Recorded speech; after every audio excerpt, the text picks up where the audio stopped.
Hello दोस्तों, नमस्कार। संगीत के आज के इस नए सेशन में आप सभी का बहुत-बहुत स्वागत है। यहाँ पे आज का सेशन मैं पहले ही बता दे रहा हूँ मेरे दोस्त कि बहुत ही ज़्यादा खास और बहुत ज़्यादा ही इम्पोर्टेंट है आज का सेशन। तो आप लोग जो है टोटल प्रश्नों को अच्छे से देख लीजिएगा क्योंकि बहुत ही महत्वपूर्ण प्रश्न है। आप लोग के एग्ज़ाम में ऐसे प्रश्न पूछे जाते हैं तो ऐसे ही प्रश्न आप लोग क्या करते हैं, गलती कर बैठते हैं, ठीक है? तो वो गलतियों को दोहराना नहीं है दोस्तों, आप लोग को सारे प्रश्नों को जो है अच्छे से क्लियर कर लेना है। चलिए हम बढ़ेंगे आगे, लेकिन उससे पहले आप लोगों से बस एक छोटी-सी रिक्वेस्ट है मेरे दोस्त कि अगर आप लोग चैनल पे नए हैं या पुराने हैं, अगर अभी तक आपने सब्सक्राइब नहीं किया है, तो सब्सक्राइब करके नोटिफ़िकेशन को ऑल पे सेट कर लीजिएगा ताकि आने वाला जो भी सेशन होगा मेरा, वो सबसे पहले आपके पास पहुँच जाएगा, ठीक है ना? तो प्रश्न हमारा पहला क्या बोल रहा है कि रस जो है प्रधान कृति में कौन से रस होते हैं? यानी कि रस प्रधान कृति में कौन से रस होते हैं? क्या वो श्रृंगार रस हैं, भक्ति रस हैं, करुण रस, एक से अधिक इनमें से कोई नहीं? तो यहाँ पे प्रश्न हमारा जो है 1 नंबर, उसका जवाब क्या हो जाएगा? तो यहाँ पे जो आपका हो जाएगा उपरोक्त में से एक से अधिक हो जाएगा। क्यों? क्योंकि यहाँ पे अगर हम बात करेंगे रस प्रधान कृति की, तो यहाँ पे जो हो जाए आपका श्रृंगार रस भी होता है और भक्ति रस भी होता है और करुण रस भी होता है, ठीक है? तो एक से अधिक हमारा आंसर हो जाएगा। जैसा कि आप लोग जानते हैं कि रस के बारे में कि रस 8 प्रकार के बताए हैं कौन? भरत मुनि ने, ठीक है? लेकिन एक और आपका जोड़कर उस जो है 9 रस माना जाता है।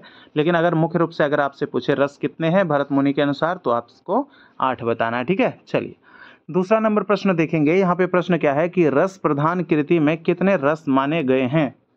तो रस प्रधान कृति में अभी हम बताए कि कौन से रस की प्रधानता होती है, तो कौन-कौन से रस थे आप लोगों ने देखा ही। तो कितने रस हो जाएँगे, तो आप लोगों को हम कौन-कौन सा बताए? एक श्रृंगार रस बताए, एक आपका भक्ति बताए और एक क्या बताए?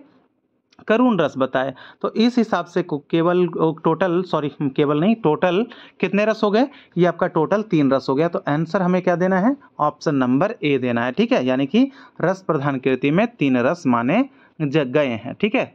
चलिए देखेंगे तीसरा नंबर प्रश्न है, इनमें से कौन कृति के लिए उपयुक्त ताल है? कृति के लिए जो उपयुक्त ताल है वो कौन सा हो जाएगा? क्या आदि ताल होगा, रूपक ताल होगा, मठ ताल, एक से अधिक इनमें से कोई नहीं? जवाब यहाँ पे क्या हो जाएगा? जवाब आपका हो जाएगा नंबर 3 का यहाँ पे हो जाएगा। यानी कि आपका कहने का मतलब क्या हो जाएगा? आदि ताल, ठीक है? यानी कि ऑप्शन नंबर ए आपका हो जाएगा। और कहा जाता है इसमें 8 मात्राओं का प्रयोग होता है आदि ताल के अंदर और ये कृति के लिए जो है उपयुक्त ताल मानी जाती है, ठीक है? आदि। वही हम रूपक की अगर हम बात कर ले कर्नाटक संगीत की, तो इसमें मात्राओं की संख्या मेरे दोस्त 6 बताई जाती है, ठीक है? 6 मात्रा। लेकिन हिंदुस्तानी अगर बोलेगा ना कि हिंदुस्तानी संगीत में रूपक ताल की कितनी मात्रा होती है, तब आपको क्या बताना है? 7 मात्रा। अगर डायरेक्ट आपसे रूपक पूछे तो आपको 7 ही बताना है, लेकिन जब उसको 6 पूछना रहेगा ना, तो वो आपसे पूछ लेगा आगे में कर्नाटकी लगा देगा, ठीक है? तो ये चीज़ आपको ध्यान रखना है। और मठ में क्या करना है? मठ ताल में कितनी मात्राएँ होती है? मैंने बताया था आप लोग को, अगर याद होगा तो। कितनी मात्राएँ होती है? आप लोग कमेंट करके बताइएगा कमेंट बॉक्स में कि मठ ताल जो है आपका उसमें के अंतर्गत कितनी मात्राएँ आती है, ठीक है? चलिए देखेंगे चौथा नंबर प्रश्न हमारा है कि कृति के कितने अंग माने जाते हैं? तो कृति के कितने अंग माने जाते हैं? तो कौन-कौन से अंग हैं ये आपको बताना है, ठीक है? यहाँ पे लिखा गया कितने अंग माने जाते हैं। क्या पल्लवी होगा, अनुपल्लवी होगा, चरणम होगा, एक से अधिक इनमें से कोई नहीं? तो जवाब यहाँ पे क्या हो जाएगा? तो कृति के अनुसार अगर बात कर लेंगे तो यहाँ पे जवाब आपका एक से अधिक हो जाएगा क्योंकि आपके पल्लवी, अनुपल्लवी और चरणम ये क्या है? ये तीनों कृति के अंग माने जाते हैं, ठीक है? तो आपको ध्यान होना चाहिए इस बात का। आगे देखेंगे। 5वां नंबर प्रश्न है कि कौन संगीत शास्त्रियों द्वारा ग्रहण की जाती है? इनमें से जो है दिया हुआ आपका कृति है, कीर्तन है, साहित्य है, एक से अधिक इनमें से कोई नहीं जो है, इनमें से कौन जो है वो क्या किया जाता है? संगीत शास्त्रियों द्वारा ग्रहण किया जाता है। इसका जवाब क्या हो जाएगा? तो यहाँ पे जो जवाब हो जाएगा मेरे दोस्त ऑप्शन नंबर ए हो जाएगा, 5 का नंबर ए, ठीक है? क्योंकि ये जो है कृति ये आपके बताया गया है आपके बुक के अंदर में कि यही जो है संगीत शास्त्रियों द्वारा ग्रहण किया जाता है, ठीक है? चलिए देखेंगे छठा नंबर प्रश्न हमारा पूछा जा रहा है कि तिल्लाना में किसकी प्रधानता अधिक होती है? दोस्तों देखिए एक चीज़ आप लोग को और बता दूं, जो भी नए जुड़ते हैं उनके लिए भाई बताना थोड़ा सा हो जाता है ज़रूरी। देखिए आप लोग के लिए जो है पीडीएफ के लिए, जैसा कि आप लोग जानते हैं कि मुझे समय के अभाव के कारण किन्हीं को मुझे रखना है। आप लोग जो भी पीडीएफ लेना चाहते हैं तो उनके लिए जो है 199 आप लोग को पेमेंट करना पड़ जाएगा। अन्यथा अगर नहीं पेमेंट करते हैं तो कोई बात नहीं, आप यूट्यूब से भी तैयारी कर सकते हैं। लेकिन आपको जिनको भी चाहिए कि हम अपनी तैयारी बेहतर करें, हमें पीडीएफ के साथ पढ़ें, पीडीएफ भी पढ़ें, तो आप लोग जो है 199 पेमेंट करके आप लोग पीडीएफ ले लीजिएगा, ठीक है? इसके लिए करना क्या, आपको संपर्क करना है। व्हाट्सएप नंबर देता हूँ 91223662 82 ये व्हाट्सएप नंबर है और इस पे आप लोग संपर्क कर सकते हैं। उसके बाद फिर आपको स्कैनर प्रोवाइड करवा दिया जाएगा और अब 199 पेमेंट करके स्क्रीनशॉट भेजकर आप लोग रेगुलर पीडीएफ आप लोग ले सकते हैं, जो भी क्लासेस चल रही है उसका, ठीक है। तो भाई आप जब जुड़ेंगे तब से आपका मतलब मिलना शुरू हो जाएगा। ज़्यादा करेंगे तो आप लोग के लिए हमने रखवा दिया है 10 क्लास बैक से आपको मिल जाएगा, अगर भाई आप जुड़ते हैं तो, ठीक है। जितना आगे जाते जाएंगे उतना फिर आप लोग को क्या होगा, ज़्यादा पीडीएफ छूटता चला जाएगा। तो अगर जिनको तैयारी बेहतर करनी है तो आप लोग ले सकते हैं जितना जल्द से जल्द, ताकि ज़्यादा से ज़्यादा आप लोग को पीडीएफ मिल पाएगा, ठीक है। चलिए, तो इसका हमें प्रश्न क्या है, तिलाना में किसकी प्रधानता अधिक होती है? किसकी प्रधानता, क्या कला पक्ष की, भाव पक्ष की, राग पक्ष की, एक से अधिक, इनमें से कोई नहीं। तो जैसा कि आप लोग जानते हैं कि अगर हम तिलाना की बात कर लेंगे तो इसमें इसका जवाब दे दे पहले आपको, ऑप्शन नंबर ए आपका हो जाएगा। कला पक्ष की बहुत ही ज़्यादा क्या होती है, प्रधानता होती है। किसके अंतर्गत, तो तिलाना के अंतर्गत, और ठीक है, तिलाना के अंतर्गत। लेकिन वहीं आपसे हम एक सवाल पूछे थे, कौन सा, पिछले सेशन में, कि कृति के अंतर्गत जो था, वो कृति के अंतर्गत किसकी प्रधानता होती है? तो कृति के अंतर्गत हम दो प्रधानता को बताए थे। एक तो आपका हो जाता है कला पक्ष वाला, कृति वाला, और दूसरा क्या हो जाता है, दूसरा हो जाता है आपका भाव पक्ष वाला। तो ये दोनों आपका कृति में हो जाता है, और एक केवल जो कला वाला जो केवल होता है, ये आपका कला वाला, तो यह जो होता है केवल एक जो होता है आपका तराने के अंदर होता है, ठीक है। जैसा कि आप लोग देख रहे हैं कि यहाँ पे केवल कला वाला, वहीं हम दोनों को दे देंगे तो ये हो जाएगा कृति, ठीक है, कृति की प्रधानता हो जाएगी। लेकिन हमारा आंसर क्या पूछा है ये यहाँ पे तिलाना के लिए, तो हमारा केवल आंसर ऑप्शन नंबर ए हो जाएगा। अगर यहाँ पे कृति रहता तो हमारा एक से अधिक हो जाता फिर, क्योंकि दोनों हो जाता, ठीक है ना। चलिए देखेंगे 7वां नंबर प्रश्न है हमारा, पूछा जा रहा है कि तिलाने को उत्तर भारत संगीत में किस नाम से जानते हैं? भैया तिलाना को कौन सा नाम से, क्या तराना, तिलाना के नाम से, तराना के नाम से, ठुमरी के नाम से, एक से अधिक, इनमें से कोई नहीं। जवाब यहाँ पे क्या हो जाएगा, तो इसका जवाब हो जाएगा तिलाना। तो आपको बात कर ले यहाँ पे, हमारे हिंदुस्तानी संगीत में इसको तराना कहा जाता है। और इसके आविष्कारक की हम बात कर लेंगे तो आविष्कारक हो जाएंगे आपके अमीर खुसरो, ठीक है। कौन, अमीर खुसरो हो जाएंगे इसके आविष्कारक तराना के, ठीक है ना। तो तराना में क्या होता है, एक प्रश्न और पूछा जाता है कि निरर्थक बोलों का प्रयोग जो है वो किस में किया जाता है? तो यही आपका तराना जो है, इसी में क्या होते हैं, बोल इसके कैसे होते हैं, निरर्थक होते हैं, ठीक है। इसमें सार्थक बोलों का प्रयोग जो है किया जाता है, लेकिन उसके साथ साथ निरर्थक बोलों का भी प्रयोग करते हैं। वहीं आपका तो हो गया तिलाने को हम तराना कह लिए, लेकिन ठुमरी जो है हमारा, वहाँ क्या कहते हैं कर्नाटक संगीत में, इसको कहते हैं जावली कहते हैं। पिछला सेशन आप लोग नहीं देखे होंगे तो आप लोग के लिए दे देंगे हम लिंक उसका डिस्क्रिप्शन बॉक्स में, क्योंकि बहुत ज़्यादा इंपॉर्टेंट सेशन है वहाँ पे, वो भी आप लोग को देखना बहुत ज़रूरी है। तो आप लोग देख लीजिएगा डिस्क्रिप्शन बॉक्स चेक करके, ठीक है।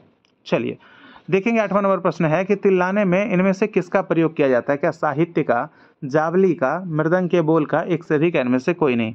यहाँ पे जो जवाब हो जाएगा आपका तिलाना को लेकर, तो इसमें जो हम बात बता दें आपको कि एक तो आपका साहित्य का भी प्रयोग होता है और दूसरा क्या होता है, मृदंग के बोल का भी प्रयोग होता है। तो हमारा आंसर क्या हो जाएगा फाइनली मेरे दोस्त, ऑप्शन नंबर डी हो जाएगा। दोस्तों देखिए मेरा सेशन कैसा लगता है ये आप लोग रेगुलर जो है कमेंट करके हमें बताते रहिएगा, ताकि आप लोग जो है पढ़ रहे हैं तो कितना आप लोग को कैसा लग रहा है, कितना मजा आ रहा है दोस्तों, ये चीज़ की जानकारी हमें भी मिल पाए, है ना। चलिए तो यहाँ पे आंसर उपयुक्त में से एक से अधिक हो गया। आगे देखेंगे 9वां नंबर प्रश्न है, कौन से गायन के प्रारंभिक स्वर को लीनक कहा जाता है? लीनक, भैया ये याद रखना है, बहुत ही महत्वपूर्ण प्रश्न है। ये चीज आपको यहाँ पे क्या करना है, डबल स्टार लगा लेना है, ठीक है। तो डबल स्टार इसको लगा लीजिएगा। तो कौन से गायन के प्रारंभिक स्वर को लीनक कहते हैं? क्या तिलाना के, सरगम के, रागम के, एक से अधिक, इनमें से कोई नहीं। तो कौन सा ऐसा गायन है जिसका प्रारंभिक स्वर, तो इसका ऑप्शन नंबर सी जवाब हो जाएगा मेरे दोस्त, यानी कि रागम। रागम जब हम गायन करते हैं तो ये आपका कर्नाटक संगीत वाले, तो उसका जो प्रारंभिक स्वर होता है ना, उस स्वर को लीनक कहा जाता है। ये चीज आपको ध्यान रखना है, ठीक है। चलिए देखेंगे 10वां नंबर प्रश्न है कि रागम गायन में क्या आवश्यक है? क्या राग के आरोह अवरोह, रूप व राग की अभिव्यक्ति, या फिर स्वरों का ध्यान, एक से अधिक, इनमें से कोई नहीं। तो यहाँ हम बात करेंगे रागों का आरोह अवरोह, तो जी हाँ ये भी होना आवश्यक है। रूप व राग की अभिव्यक्ति ये भी आपका होना आवश्यक है, और रागों का ध्यान तो, स्वरों का ध्यान तो होना ही चाहिए रागों के, रागम के अंदर में। तो आंसर हमारा क्या हो जाएगा, उपयुक्त में से एक से अधिक, यानी कि यहाँ पे तीनों का जो है होना आवश्यक माना जाता है, ठीक है। चलिए देखेंगे 11 नंबर प्रश्न हमारा है, पूछा जा रहा है कि प्रत्येक राग में कौन से स्वर पाए जाते हैं? क्या षड्ज, पंचम, मध्यम, एक से अधिक, इनमें से कोई नहीं। इसका जवाब क्या हो जाएगा, तो यहाँ पे प्रत्येक राग के अंदर अगर हम बात कर लेंगे तो यहाँ पे आपका क्या हो जाएगा, यहाँ पे जो आंसर दिया हुआ था आपके बुक के अंदर में, तो वो आपका एक माना था क्या, षडज माना था और एक पंचम माना था, ठीक है। उसके अनुसार ये तो इसके बारे में मैंने खोजना चाहा जाता तो विशेष रूप से कुछ इसके बारे में कुछ वैसा मिल नहीं पाया, ठीक है। तो आपके बुक के अंदर जो यहाँ पे जो प्रश्न का आंसर दिया हुआ था वो आपका षडज और पंचम ही था, इसलिए हम एक से अधिक यहाँ पे मानकर चलेंगे आंसर को, ठीक है। तो इस चीज को आप लोग ध्यान रखिएगा, ठीक है। चलिए देखेंगे 12 नंबर का प्रश्न है कि किस गायन का अर्थ तान से लिया गया है। क्या रागम का, तिल्लाना का, तानम का, एक से अधिक इनमें से कोई नहीं। इसका जवाब क्या हो जाएगा, तो देखिए किस गायन का अर्थ तान, तो तान से क्या लिया जाएगा दोस्त, तो तान से लिया जाएगा आपका जवाब ऑप्शन नंबर सी आपका तानम। रागम से क्या हो जाएगा, रागम से राग, और तिल्लाना से क्या हो जाएगा, तिल्लाना से तराना। ये चीज आपको याद रखना है ये तीनों का, ठीक है। चलिए देखेंगे अगला प्रश्न हमारा 13 नंबर का प्रश्न है कि तानम की शुरुआत किस लय से होती है। जैसा कि आपको पता होगा मेरे भाई कि लय जो है, लय कितने प्रकार के होते हैं, 3 प्रकार के होते हैं। ये सब तो आपके दिमाग में अब तक बहुत बहुत बढ़िया से सेट हो गया होगा, इसमें कोई शक नहीं है, ठीक है। तो 3 प्रकार के होते हैं, तो यहाँ पे आप लोग जानते हैं तीनों प्रकार तो हम लिख ही दिए हैं, द्रुत, विलंबित और मध्य। लेकिन हम प्रश्न हमारा क्या है कि तानम की शुरुआत किस लय से, तो इसका जवाब हो जाएगा ऑप्शन नंबर सी आपका हो जाएगा, ये विलंबित लय से शुरुआत होता है तानम का, ठीक है। तान क्या कहते हैं, यानी कि स्वरों का जो है द्रुत गति में विस्तार करना उसको तान कहते हैं, और स्वरों को क्या करते हैं, तीव्र यानी कि द्रुत गति में, यानी कि स्वरों की जो विस्तार करते हैं वो अगर विलंबित गति में अगर कर देंगे तो वो आपका अलाप कहला जाएगा, ठीक है। तो ये चीज आपको भी ध्यान रखना है। तो तानम की शुरुआत किस लय से हो गई, तो विलंबित लय से। आगे देखिए अगला प्रश्न हमारा 14 नंबर का प्रश्न है, प्रायः तानम का प्रयोग किसके बाद किया जाता है। किसके बाद करेंगे तानम का प्रयोग, तो यहाँ पे क्या, पल्लवी के बाद, कृति के बाद, रागम के बाद, एक से अधिक इनमें से कोई नहीं। यहाँ पे जो जवाब हमारा होना है, यहाँ पे जवाब क्या हो जाएगा, तो प्रायः जो कहा जा रहा है बात कि ऐसा कहा जाता है कि प्रायः रागम जो है, ये प्रायः जो है तानम का प्रयोग वो किसके बाद, तो रागम के बाद ही किया जाता है, ठीक है। तो इसका आंसर हो गया ऑप्शन नंबर सी। आगे देखेंगे 15 नंबर का प्रश्न है हमारा, पूछा जा रहा है तानम का गायन किस स्वरों से आरंभ किया जाता है। क्या अंश स्वर, अंश स्वर यहाँ पे होगा भाई, क्या अंश स्वर, ग्रह स्वर, यहाँ पे ग्रह होगा, गृह लिखा गया है, या फिर आपका मध्यम स्वर। तो क्या हो जाएगा इसका जवाब, यहाँ पे जो जवाब हो जाएगा, यहाँ पे आपका ग्रह, यहाँ पे ये जो है ग्रह लिखा हुआ है और ये अंश स्वर है, ठीक है। थोड़ा सा मिस प्रिंटिंग है, कोई बात नहीं, मैनेज कीजिएगा। आपको पीडीएफ के अंदर अगर जाएगा तो ये सुधार कर चला जाएगा, है ना। तो यहाँ पे देखेंगे तो इसका जवाब क्या हो जाएगा, वैसे आपको सेशन में भी अभी सुधार कर हम बता ही दे रहे हैं दोस्त, क्योंकि आप सब लोग जो हैं, जो भी देख रहे हैं सेशन को, सबकी तैयारी जो है बहुत बेहतर होनी चाहिए, इसके लिए हम बहुत ज़्यादा प्रयास करते हैं, ठीक है।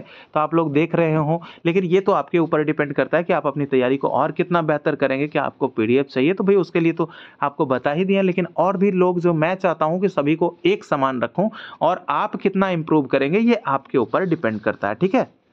तो यहाँ पे जो है आपका पूछा जा रहा है, तो यहाँ पे आंसर हो जाएगा उपयुक्त में से एक से अधिक। एक तो आपका है, यहाँ पे क्या हो जाएगा, एक तो आपका अंश स्वर के, अंश स्वर होता है वहां से प्रारंभ होता है, एक आपका ग्रह स्वर होता है वहां से प्रारंभ होता है, ठीक है, और एक आपका मध्यम स्वर होता है वहां से प्रारंभ होता है, ठीक है। तो ये आपका तीनों क्या हो जाएगा, तीनों जवाब हो जाएगा, यानी कि तानम का प्रयोग जो है, तानम का गायन जो है वो यही तीनों स्वरों से जो है होता है, जिसको हम अंश स्वर कहते हैं, जिसको हम ग्रह स्वर कहते हैं, जिसको हम वादी स्वर भी कह सकते हैं। ये तीनों क्या है, एक दूसरे का पर्यायवाची है, ठीक है। मैंने बहुत बार करवाया है, आप लोग को याद होगा अगर आप लोग सारा सेशन देखते होंगे। तो अगर नहीं देखते हैं तो एक बार आप उठाइए, और सभी लोग जो भी हैं, आप लोग टोटल सेशन जितना पड़ा हुआ है सभी सेशन को एक एक बार जो है आप लोग पूरे सेशन को देखते रहिए, हमेशा रिवीजन के दृष्टिकोण से, ताकि मैं उम्मीद से और विश्वास से कह सकता हूँ कि आपकी तैयारी जो है बेहद बेहतर, यानी कि बहुत ज़्यादा बेहतर हो जाएगी अगर आप मेरे जो भी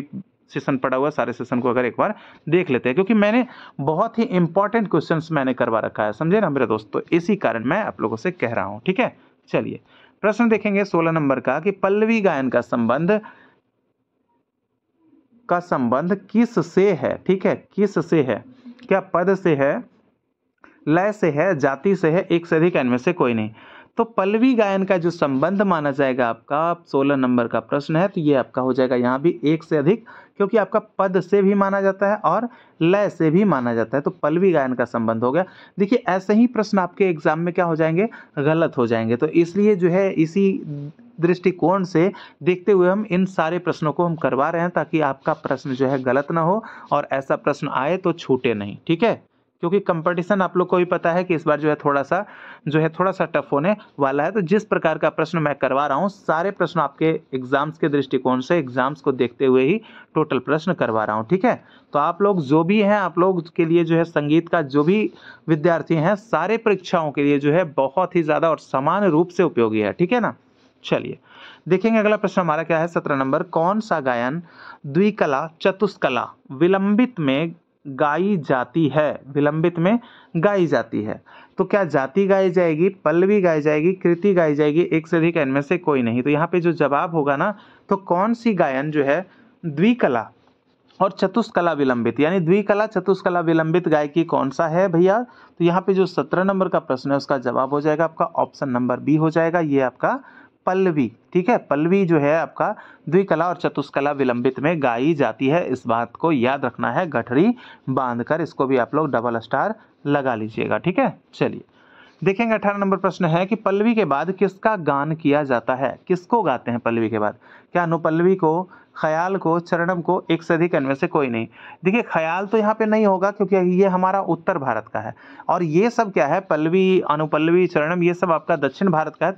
तो पहले हम जो गाते हैं, यहाँ पे बताया जा रहा है कि पहले हम क्या गाते हैं, किसी भी जो रचना जो होती है उसके 3 भाग हम बताए थे आप लोग को कि पल्लवी, अनुपल्लवी, चरणम, ये क्या है, ये 3 भाग होते हैं। तो पहले क्या गाते हैं, जैसे कि हमारे यहाँ कह दीजिए आप लोग अस्थाई, अंतरा, संचारी, आभोग, ठीक है। तो ये सब जो होते हैं तो ये आपका वहाँ पे भी कहा जाता है। तो पहले पल्लवी अगर गा लिए तो उसके बाद क्या गाएंगे, अनुपल्लवी और चरणम, यहाँ पे जवाब हो जाएगा, यानी कि एक से अधिक, ठीक है। ये इसके बाद ही ये दोनों गाए जाते हैं, तो आपको ध्यान रखना है। चलिए देखेंगे 19 नंबर का प्रश्न हमारा है, पूछा जा रहा है, मधुरता एवं रंजकता की ओर विशेष ध्यान किस दक्षिण की गायन शैली की प्रमुख विशेषता है? किसकी विशेषता है भाई, किसकी? क्या अनुपल्लवी की, पल्लवी की, चरणम की, एक से अधिक इनमें से कोई नहीं? यहाँ क्या जवाब होने वाला है मेरे दोस्त? तो यहाँ पे आपका जवाब हो जाएगा ऑप्शन नंबर बी, यहाँ पे आपका पल्लवी हो जाएगा, क्योंकि बहुत ही इंपॉर्टेंट होता है आपका पल्लवी। इसमें मधुरता, रंजकता की ओर जो है विशेष ध्यान दिया जाता है इस दक्षिण गायन शैली में, ठीक है। तो पल्लवी इसका सही जवाब हो जाएगा। आगे देखिए अगला प्रश्न हमारा 20 नंबर का है। तो प्रश्न आज के जो है बहुत इंपॉर्टेंट लगे होंगे, मुझे उम्मीद है, क्योंकि आप लोग जो है कमेंट करके बताना है आप लोग को। ये भी चीज़ें जो है आपके लिए करवानी बहुत ज़रूरी थी, क्योंकि दोस्तों एग्जाम्स के अंदर ऐसे भी प्रश्न आपके पूछे गए हैं। इसी के लिए मैं जो भी है ये ऐसे प्रश्न आप लोग के लिए करवा दे रहा हूँ, ठीक है ना। तो यहाँ पे प्रश्न है कि गद्य में कितने प्रवाह होते हैं? इसका जवाब क्या हो जाएगा? इसका जवाब हो जाएगा मेरे दोस्त ऑप्शन नंबर सी, यानी कि 1 प्रवाह।